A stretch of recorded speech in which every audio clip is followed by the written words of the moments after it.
దేవుడికి వందనాలండి. అమ్మగారికి, అయ్యగారికి వందనాలండి. కూడి వచ్చిన బిడ్డలందరికీ వందనాలండి.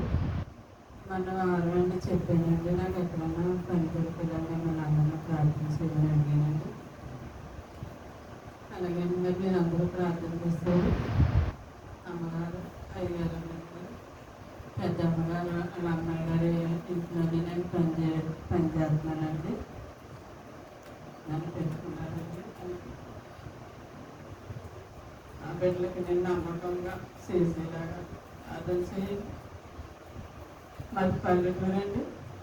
నేను గట్టిగా మాట్లాడతానండి. ఎలా మసిలిపోతుంది నాకు టౌన్లో తెలియదండి. నాకు హైదరాబాద్ అంటే ఏంటో తెలియదండి. ఒకసారి పాఠంగా తీసుకెళ్ళారు అంతేగా నాకు తెలియదండి. మరి దైవజనుల దగ్గర, అమ్మగారి దగ్గర, పెద్ద అమ్మగారు, చిన్న అమ్మగారు, ఈ అమ్మగారు అందరి దగ్గర ఎలా మసిలిపోవాలి, నాకు దేవుడి బుద్ధి జ్ఞానం ఇచ్చేవాడు. మీరు అందరూ ప్రార్థన చేయమని అడుగుతున్నానండి. మా పెద్ద వాళ్ళు అటు దెబ్బలాడుకుంటారండి. దేవుని గురించి కాదండి, మోటార్ సైకిల్ బాగు చేయించుకోవాలి, టేప్ రీడర్ బాగు చేయించుకోవాలని పెడతాడండి మా అబ్బాయి. అలా వాళ్ళిద్దరూ దెబ్బలాడుకోకుండా పిల్లలిద్దరిని అందరినీ చూసుకునేటప్పుడు అందరూ ప్రార్థన చేయగలుగుతున్నానండి. మా చిన్న అబ్బాయి అయితే చదివాడండి.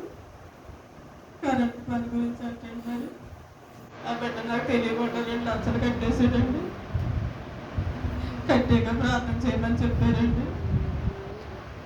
అలాగే సంతానం ఆఫ్ చేసేసుకున్నారండి 7 సంవత్సరాలు. ఇప్పుడు నట్టుకు ఎంతో బాధపడుతున్నారండి సంతానం గురించి. ఇలాగని అనుకోలేదు అత్తయ్య గారు అని మరి మొన్న చాలా బాధపడుతుందండి పాలు. ఇంక నేను చెప్పకూడదు కదండి, నేను చెప్పిన మాట ఆడుకుంటుందని ఇంక మాట్లాడలేదండి. సంతాన విషయంలో మరి డబ్బు తీసుకున్న అతను కొన్ని ఏమేమో కొన్ని ఇచ్చుకున్నాయని ఇచ్చేసేలాగా ప్రార్థన చేయండి. మరి అలాగే నాకు తెలిసి బైబిల్లోనే వడ్డీకి ఇవ్వకూడదని తెలిసండి.